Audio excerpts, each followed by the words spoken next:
नमस्कार। अक्सर ये सवाल मन में आता है ना कि अच्छी पढ़ाई, ठीक ठाक नौकरी, इसके बावजूद पैसों को लेकर एक तनाव सा क्यों बना रहता है। हाँ बिल्कुल, ये बहुत आम बात है। शायद इसलिए क्योंकि हमें पैसा कमाना तो सिखाया जाता है, पर उसे संभालना या कहें कि उसे अपने लिए काम पे लगाना, वो नहीं सिखाया जाता। सही कहा। तो आज हम इसी पर थोड़ी गहराई से बात करेंगे। हमारे पास कुछ विचार हैं जिनका शीर्षक है पैसा आपका नौकर कैसे बनेगा।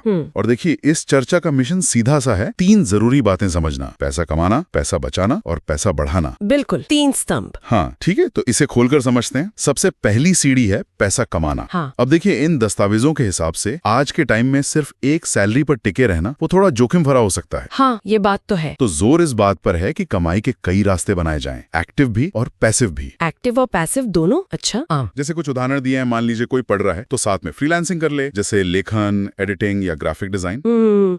स्किल्स का इस्तेमाल। बिल्कुल। या फिर अपने मोबाइल से ही कंटेंट बनाना, इंस्टाग्राम रील्स हो गई, यूट्यूब शॉर्ट्स हो गए। आजकल तो ये बहुत चल रहा है। हाँ, और अगर कोई नौकरी कर रहा है तो वीकेंड पर कोई साइड हसल, मतलब अपनी जॉब के साथ कोई छोटा मोटा काम शुरू कर दे। हाँ, कोई स्किल बेच सकता है, जैसे वीडियो एडिटिंग, वेब डिजाइन या कोई भाषा सिखाना। सही।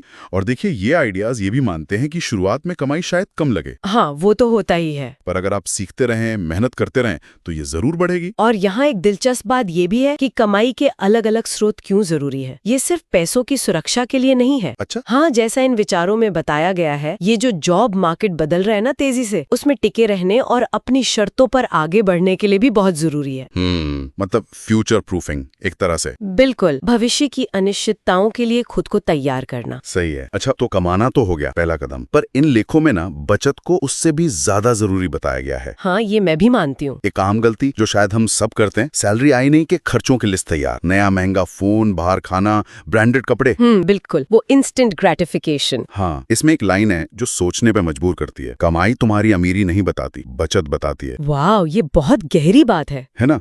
तो इसका सीधा सा मतलब ये है कि हर महीने सैलरी आते ही कुछ भी खर्च करने से पहले खुद को पैसा दें। पे योरसेल्फ फर्स्ट। हाँ, कम से कम 20 से 30% बचाने का सुझाव है। ये एक अच्छा नियम है, 20-30%। और हाँ, ये पैसा अलमारी में रखने के लिए नहीं है, इसे बैंक में रखें या फिर आजकल डिजिटल गोल्ड जैसी चीजें भी हैं। हाँ, सुरक्षित रखना जरूरी है, कैश रखने का कोई मतलब नहीं। बिल्कुल। और एक और चीज, अपने महीने भर के खर्चों पर नजर रखने के लिए कोई एक्सपेंस ट्रैकर इस्तेमाल करें, ऐप हो या डायरी, ताकि पता चले पैसा जा कहाँ रहा है। हिसाब रखना बहुत जरूरी है। हाँ, वरना पता ही नहीं चलता। और बचत के अनुशासन पर ये स्रोत काफी जोर देते हैं। इसे अमीरी के पेड़ का बीज कहा गया है।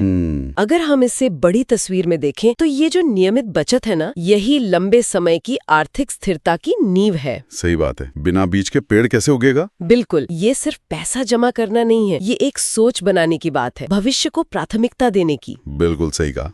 अच्छा, अब आते हैं सबसे अहम पड़ाव पर, पैसे को बढ़ाना, मतलब एक ऐसा सिस्टम बनाना कि पैसा आपके लिए और पैसा कमाए। हाँ, ये असली खेल है। आप सारी जिंदगी पैसे के लिए काम न करें, पैसा आपके लिए काम करे, यहाँ बात वाकई दिलचस्प हो जाती है।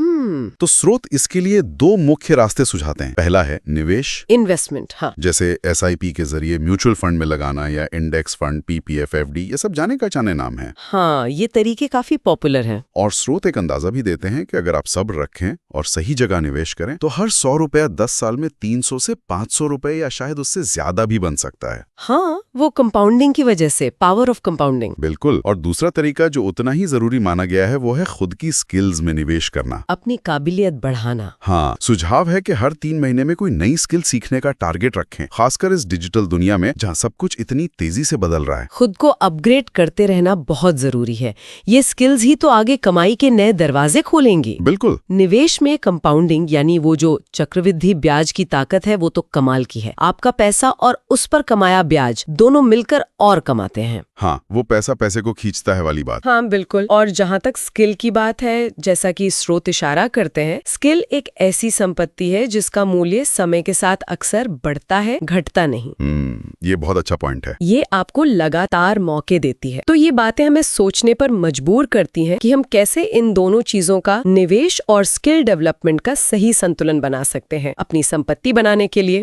तो इस सब का निचोड़ क्या है? संक्षेप में कहें तो आज की चर्चा के 3 मुख्य स्तंभ रहे। पहला, कमाई का सिर्फ एक रास्ता नहीं, अनेक रास्ते तलाशो। हाँ, मल्टीपल इनकम स्ट्रीम्स। दूसरा, दूसरा, समझदारी से खर्च करो और कमाई का एक हिस्सा सबसे पहले बचाओ। बचत सबसे पहले। और तीसरा, उस बचाए हुए पैसे को निवेश करके और अपनी स्किल्स को निखार कर लगातार बढ़ाते रहो। कमाओ, बचाओ, बढ़ाओ। बिल्कुल, मतलब साफ है, आर्थिक खुशहाली सिर्फ ज्यादा कमाने से नहीं आती, बल्कि पैसे को समझने, उसे सही ढंग से संभालने और बढ़ाने से आती है। जाते जाते श्रोताओं के लिए एक सवाल छोड़ जाते हैं। आज से अपनी कमाई, बचत या निवेश की आदतों में ऐसा कौन सा एक छोटा सा करने लायक बदलाव आप ला सकते हैं जिसके नियमित पालन से आने वाले सालों में एक बड़ा फर्क पैदा हो सके? सोचिएगा जरूर।